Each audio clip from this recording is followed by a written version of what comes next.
Morning friends, કેમ છો બધા? મજામાં? ઓકે. ભૌતિક વિજ્ઞાનનું ચોથું પ્રકરણ સમતલમાં ગતિ. નિયમિત વર્તુળમય ગતિના દાખલા આપણે કરીએ છીએ. ગયા એક્ઝામ્પલમાં 3 એક્ઝામ્પલ કર્યા જે ખરેખર ઇમ્પોર્ટન્ટ હતા, સમજવા જેવા હતા, કંઈક લોજિકલ એક્ઝામ્પલ હતા.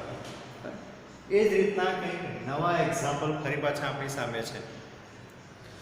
વિડીયોને પોઝ કરીને પહેલાં રકમ લખી નાખો અથવા સ્ક્રીનશોટ લઈ લેવાનો.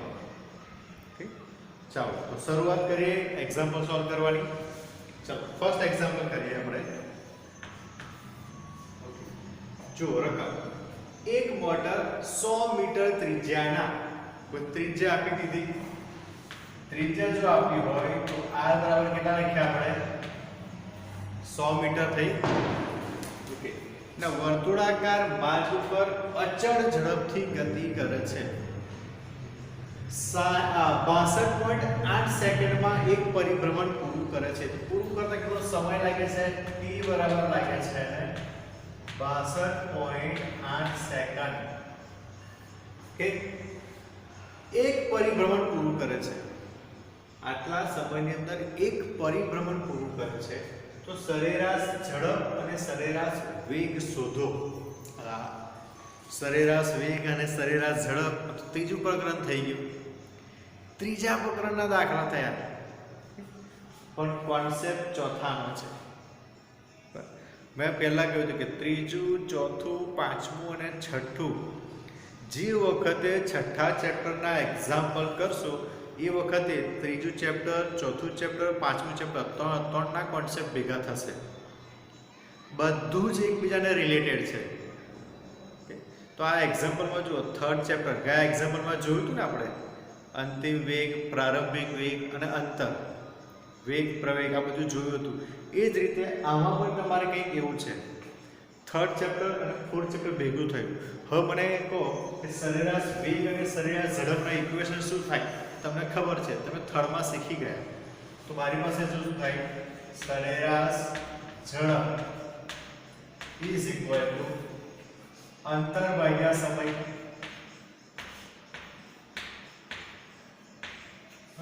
અને સરેરાશ વેગ ઇઝ ઇક્વલ ટુ સ્થાનાંતર છેદમાં સમય.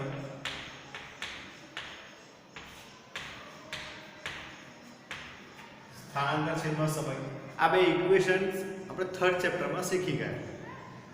તો બે સૂત્રો આપણી પાસે છે, અંતર ભાગ્યા સમય અને સ્થાનાંતર ભાગ્યા સમય. હવે તો સૌથી પહેલા કોણ આ જગ્યાએથી ગતિ કરે, આમ ગતિ કરતા પૂરું કરીને અહીં આવે તો એક પરિભ્રમણ પૂરું થયું. આ પણ ગયા લેક્ચરમાં જોઈ ગયા. એક પરિભ્રમણ જો એને પૂરું કરવું હોય તો કેટલું અંતર થાય? એક પરિભ્રમણ એટલે કેટલું અંતર થાય? આપણને ખબર છે, એક પરિભ્રમણ ઇઝ ઇક્વલ ટુ 2πr જેટલું અંતર થાય. કેટલું અંતર થાય? 2πr જેટલું વર્તુળનું પરિઘ. જો લાસ્ટ લેક્ચર ધ્યાનથી સમજ્યા હશો તો આમાં મારે સમજાવવાની જરૂર જ નહીં પડે અને તમારે સમજવું પણ નહીં પડે, કેમ આવડી જ ગયું હશે. તો 2πr, 2πr કેટલું આપ્યું છે? ઓકે, 100. પાઈ એટલે 3.14, 3.14 ગુણ્યા 2 કરો, 300 ગુણ્યા 14 ગુણ્યા 14 628 બરાબર છે. 6.28 ગુણ્યા 100 એટલે થશે તમારી પાસે 628 મીટર. એક પરિભ્રમણમાં કેટલું અંતર કાપશે? 628 મીટર. ઓકે, તો શોધે અંતર કેટલું થયું? 628. સમય કેટલો હતો? 62.8. ઓકે, કેન્સલ થઈ ગયું. વધે આપણી પાસે 10 મીટર પર સેકન્ડ. જવાબ જો ફાઇનલ થઈ ગયો. કેટલો બધો ઈઝી એક્ઝામ્પલ છે. સરેરાશ ઝડપ અંતર ભાગ્યા સમય. અંતર કેટલું થઈ ગયું? 628. સમય આપણને આપ્યો છે, આપણને સરેરાશ ઝડપ મળી ગઈ. ઓકે, ચાલો સેકન્ડ જોઈએ સરેરાશ વેગ સ્થાનાંતર છેદમાં સમય. ઓકે, કણે એક પરિભ્રમણ પૂરું કર્યું, અહીંથી આને પાછો ત્યાં આવ્યું, બરાબર છે. આ એક પરિભ્રમણ દરમિયાન એનું સ્થાનાંતર કેટલું? થર્ડ ચેપ્ટરનો કોન્સેપ્ટ, બેઝિક કોન્સેપ્ટ. બરાબર, હું અહીંથી આમ ગયો, ફરતો ફરતો ફરતો ફરી પછી પોતાની જગ્યા પર આવ્યો, તો તે દરમિયાન મારું સ્થાનાંતર કેટલું? 0. બરાબર છે. કેટલું થશે? 0. અંતિમ માઇનસ પ્રારંભિક. અંતિમ સ્થાન પણ મારું આ છે, પ્રારંભિક સ્થાન પણ મારું આ જ છે. બરાબર છે. તો સ્થાનાંતર કેટલું થઈ ગયું? 0. તો કણે ગણતરીની શરૂઆત અહીંથી જ કરી, અહીંથી ગયો ગયો ગયો ગયો ગયો ફરી પાછો ત્યાં જાય. એક પરિભ્રમણ આખું પૂરું કર્યું. એ પરિભ્રમણ પૂરું કર્યું તે દરમિયાન એનું સ્થાનાંતર કેટલું થયું? 0. તો હવે આગળ કંઈ શોધવાની જરૂર નથી. 0/62.8 લખો એટલે 0 છે. બરાબર છે. તો સરેરાશ વેગ કેટલો થઈ ગયો આપણો? 0. બરાબર છે. ક્લિયર? સમજાય છે? જોઈ લો, લખી નાખો. ચાલો ફટાફટ.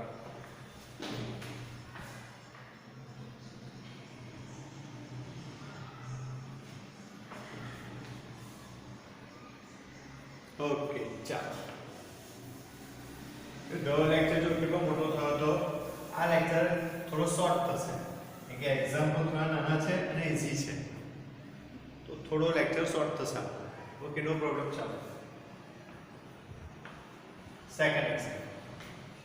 બસ સેકન્ડ એક્ઝામ્પલ જો કે કણનો x અને y એમના સ્થાન આપે છે.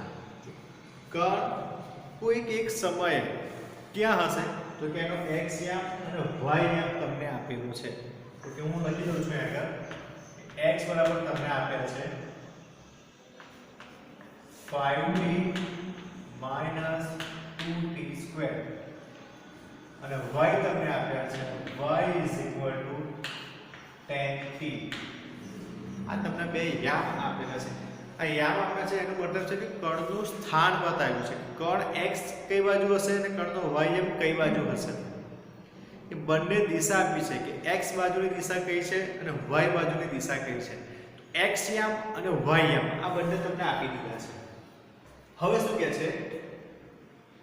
x y મીટરમાં છે એટલે કે સ્થાન છે, આપણને ખબર છે કે અંતર છે, સ્થાન છે એટલે મીટરમાં હશે. એટલે t જે છે તે સેકન્ડમાં છે.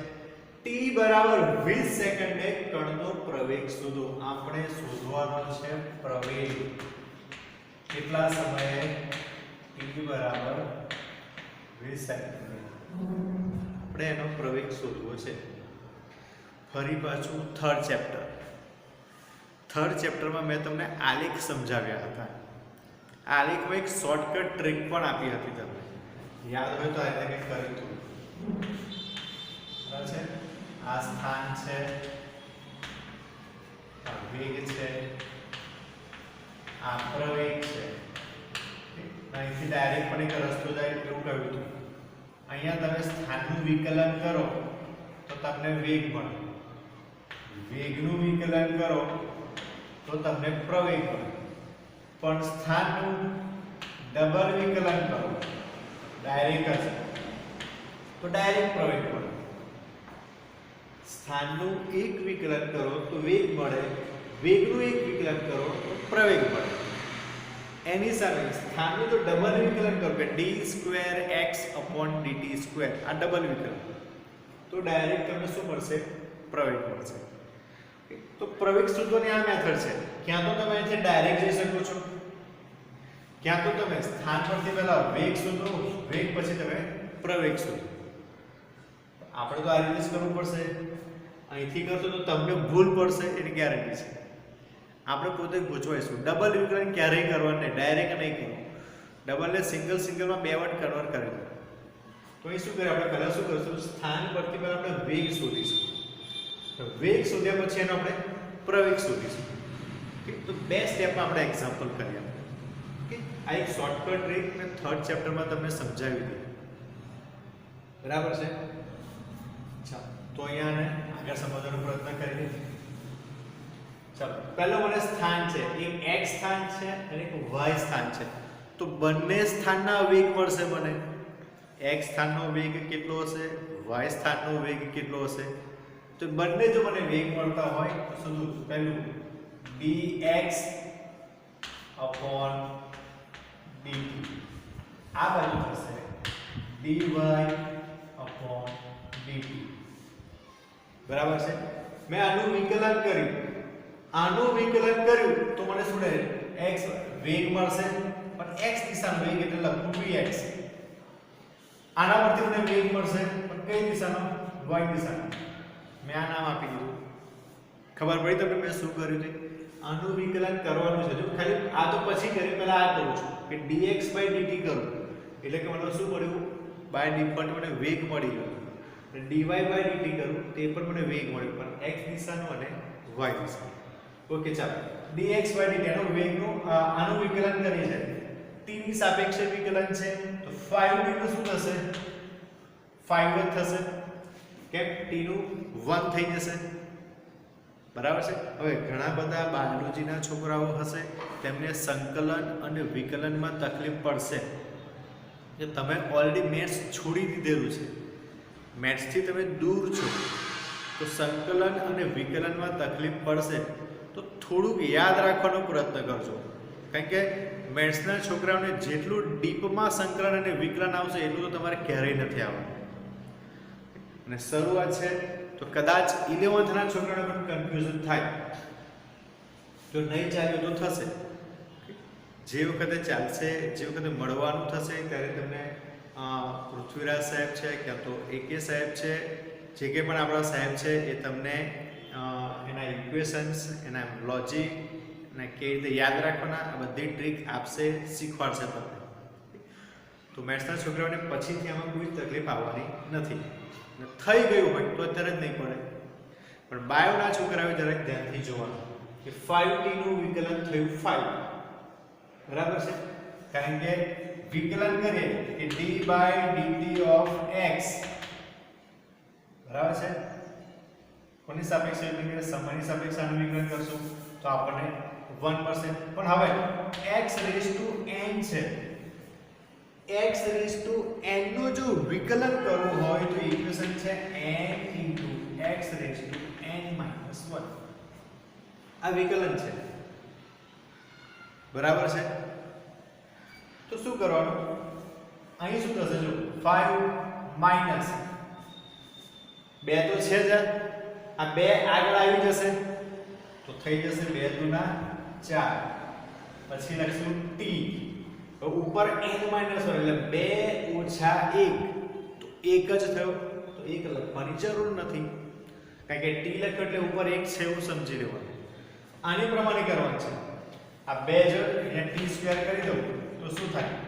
2 આગળ આ t, 2 ઓછા 1 એટલે 1, 2t1. આ 1 લખવાની જરૂર નથી, સીધું 2t લખી શકીએ આપણે.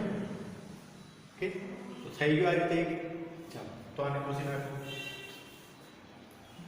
ચલો અહીં 5t નું 5 થયું, તો 10t છે તો શું થશે? 10. ક્લિયર છે? સમજાય છે તમને? 5t નું 5 તો 10t નું 10. બરાબર. ચાલો તો આપણને આ વેગ મળી ગયા. આ શું મળ્યું? હું અહીં લખી રાખું તો વધારે કરું. આ થઈ ગયો વેગ, પણ આ થઈ ગયો વેગ, x દિશાનો વેગ અને y દિશાનો વેગ, બંને વેગ થઈ ગયા. હવે આ વેગનું ફરી પાછું વિકલન કરીશ તો મને પ્રવેગ મળશે. ધેટ મીન્સ આ જે વેગ છે લખો d of vx by dt, એ જેનું મને શું મળવાનું છે? ax મળશે. સેમ રીતે d of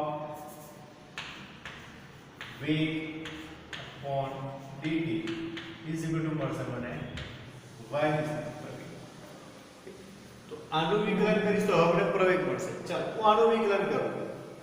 આ અચળ પદ છે, અચળ પદનું વિકલન થાય હંમેશા 0, યાદ રાખજો. માઈનસ ફરી બાજુ 5 into 5 તો 4t નું 4. બરાબર છે. ઓકે, ચલો અહીં જોઈએ. અચળ પદ છે, શું થશે? 0. અચળ પદનું વિકલન 0. તો જો મને પ્રવેગ મારે જો લખવું હોય તો a બરાબર axi પ્લસ ay આ પ્રવેગનું સૂત્ર એક x દિશાનું ઘટક એક y દિશાનું ઘટક. તો શું મળે axi ax એટલે -4i ay છે તો 0 થઈ ગયો તો ખાલી પ્રવેગ થઈ ગયો મારી પાસે -4i i નો મતલબ થયો કે x દિશામાં છે તો તમે આનો આન્સર આ રીતે લખી શકો કે -4 મીટર પર સેકન્ડ સ્ક્વેર આ રીતે એનો પ્રવેગ થયો બરાબર છે x ની વિરુદ્ધ દિશામાં પ્રવેગ મળે છે આપણને. તો જો આ પ્રવેગ કઈ રીતે મળે છે તે આપણને ઓકે જો લો એક્ઝામ્પલ ચલો ફટાફટ.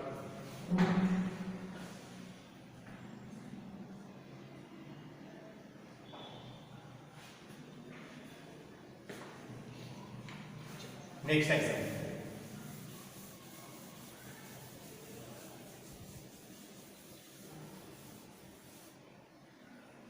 થર્ડ એક્ઝામ્પલ એક ફિગર જરા ફરી પાછો ડ્રો કરાવું તમને થોડી મોટી ફિગર ડ્રો કરાવું. આ રીતે ફિગર છે આ એનું કેન્દ્ર છે OB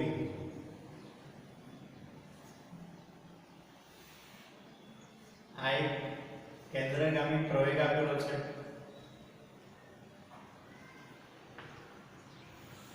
આ પ્રવેગ E આપેલો છે એ શું બતાવે છે પ્રવેગ આ દિશામાં પ્રવેગ જઈ રહ્યો છે અમુક સમય જો ક્ષણ પૂરતો બદલાય એટલે અહીંથી આમ થાય અહીંથી આમ થાય અહીંથી આમ થયો જે રીતે બદલાય છે એ રીતે એની દિશા આપી છે ઓકે અને આ ગતિ આખી આ રીતે થઈ રહી છે એ બતાવ્યું છે ઓકે. ત્રિજ્યા કેટલી આપી છે ત્રિજ્યા તમને આપી છે અહીંયા આપ્યું છે તમને આ એ શું છે ત્રિજ્યા છે ઓકે. અહીં તમને એંગલ પણ આપેલો છે આ બે વચ્ચે ખૂણો કેટલો છે કે 30 ડિગ્રીનો ખૂણો છે તો ખૂણો પણ તમને આ રીતે. તો જો આ જે ફિગર છે એ આ રીતે ડ્રો કરી શકે ફરી પાછું તમને ધ્યાનમાં આવે તો ઓકે જો થઈ ગયું. હવે સમજવાનું શું છે જો આકૃતિમાં a બરાબર 15 મીટર પર સેકન્ડ સ્ક્વેર તમને a આપેલો છે બરાબર છે a આપેલું છે 15 મીટર પર સેકન્ડ. આ જે વેગ છે ને રેખીય વેગ કહેવાય યાદ રાખજો. r બરાબર 2.5 મીટર ત્રિજ્યા પણ આપી છે તમને 2.5 મીટર આટલું તમને આપ્યું છે. તમારે આપેલી ક્ષણે પ્રવેગ દર્શાવે છે કણની ઝડપ એટલે કણનો વેગ કેટલો છે એ તમારે શોધવાનું છે બરાબર છે. કણનો વેગ તમારે શોધવાનો કે વેગ કેટલો થાય છે એ તમારે શોધવાનું છે. ચાલો જો વેગ શોધવો હોય તો પ્રવેગના સંદર્ભનું ઇક્વેશન શું થાય આપણને ખબર છે કે ભાઈ કેન્દ્રગામી પ્રવેગ AC v² r આ ઇક્વેશન આપણી પાસે છે ઓકે. તો પહેલા પેલું v² ને કરતા બનાવીએ અહીંયા લખીએ AC r ઓકે. આ આપણું ઇક્વેશન થઈ ગયું. આ ઇક્વેશનના બેઝ ઉપર આપણે એક્ઝામ્પલ કરવાનો છે AC r. હવે સૌથી પહેલા તમારે AC શોધવું પડશે. જો અહીં શું કર્યું છે તે આ તમને AC આમ બતાવે છે કે ભાઈ આ જે કેન્દ્રગામી પ્રવેગ આ રીતે છે જ્યારે તમારો રેખીય પ્રવેગ આ રીતે જાય છે કેટલો એંગલ બનાવીને જાય છે 30 ડિગ્રીનો એંગલ બનાવીને ગતિ કરે છે બરાબર છે. તો AC તમારે જો શોધવું હોય તો જુઓ કે અહીંયા થીટા છે બરાબર છે થીટા છે. આ શું છે આ કર્ણ થયો તમારો આ એક સામેની બાજુ આ એક પાસેની બાજુ. તો આખી ફિગર હું વ્યવસ્થિત ડ્રો કરું તો આ રીતે થઈ જશે આ રીતે થાય આ થીટા છે એટલે તમારે અહીંથી જોવાનું છે બરાબર. આ તમને A આપ્યો છે અહીં તમને AC આપ્યો છે તો કયું થયું એક કર્ણ થયો અને એક પાસેની બાજુ થઈ. કર્ણ અને પાસેની બાજુ કયા ત્રિકોણમિતિના પદમાં આવે છે? sin થીટા તો સામેની બાજુ છેદમાં કર્ણ, cos થીટા તો પાસેની બાજુ છેદમાં કર્ણ. ઓકે, યસ, cos થીટા પાસેની બાજુ છેદમાં કર્ણ થશે આ રીતે. બરાબર છે. તો અહીં આપણે શોધવાનું કઈ રીતે છે તે તમે સમજો. આપણે એક્ઝામ્પલ કરશું તો અહીંયા લખશું કે ભાઈ cos 30 degree is equal to પાસેની બાજુ છેદમાં કર્ણ. પાસેની બાજુ કેટલી છે? AC. કર્ણ કેટલો છે? A. બરાબર છે. બોલો આપણે AC શોધીએ કે ના શોધી શકીએ? AC is equal to A ગુણ્યા cos 30 ડિગ્રી થઈ જશે એ રીતે. ચલો, એ તમને આપ્યું છે કેટલો? 15. cos 30 ની વેલ્યુ કેટલી? √3/2. તો જો AC તમને મળી ગયો 15 × √3/2 થઈ ગયું. એની વેલ્યુ તમને આપી છે 15. આ તો કેન્દ્રગામી પ્રવેગ કેટલો છે એ આપણને મળી ગયો કે કેન્દ્રગામી પ્રવેગ આટલો થાય છે. બરાબર છે. તો એની વેલ્યુ આપણે અહીં મૂકી દઈએ. અહીં મૂકશું તો is equal to AC એટલે કેટલા? તો કે 15 ગુણ્યા વર્ગમૂળમાં 3 છેદમાં 2 અને r કેટલો આપ્યો છે?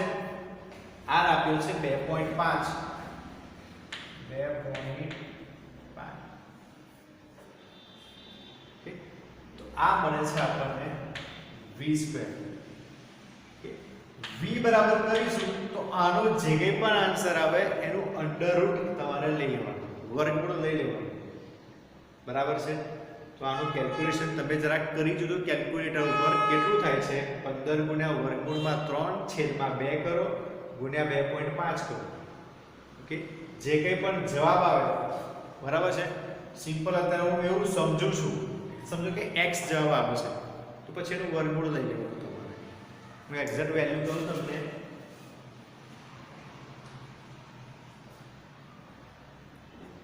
છવ્વીસ 27 ની આસપાસ વેલ્યુ હોવી જોઈએ.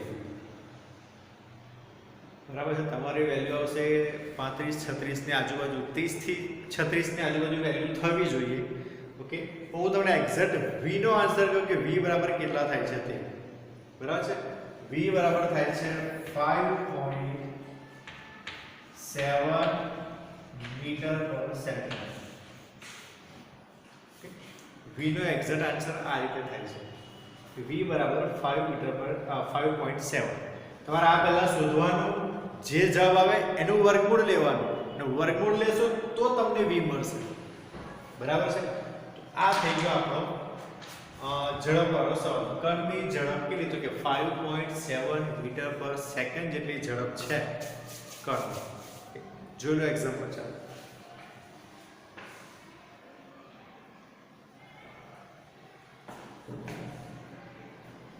ઓકે. ચાલો, તો આ સાથે આજના 3 એક્ઝામ્પલ પણ થઈ ગયા આપણા.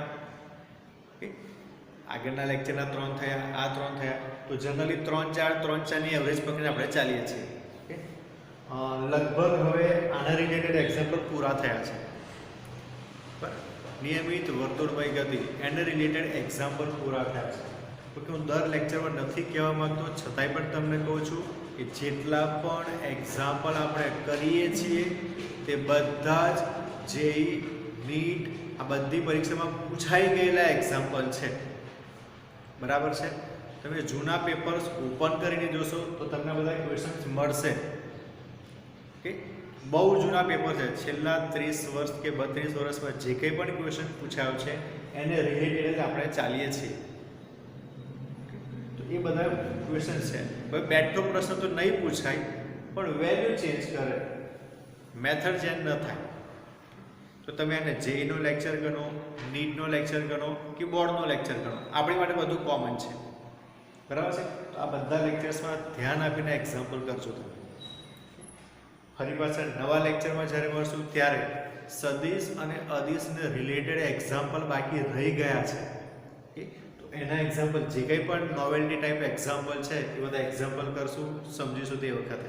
ઓકે, તો અત્યારે આને રિલેટેડ જે કંઈ હતું તે પૂરું કર્યું છે. સદિશના હવે પછી એક્ઝામ્પલ કરશું. અને ત્યાર પછી કદાચ કોઈક એક્ઝામ્પલ રહી જતા હશે તો એને પણ આપણે પૂરા કરશું. ઓકે, તો આ બધા એક્ઝામ્પલની પ્રેક્ટિસ કરો ઘરે, ધ્યાનથી સમજો, ગણો. ઓકે, તો મળીએ આપણે નવા લેક્ચરમાં નવા એક્ઝામ્પલ સાથે બેટા. નમસ્કાર બેટા.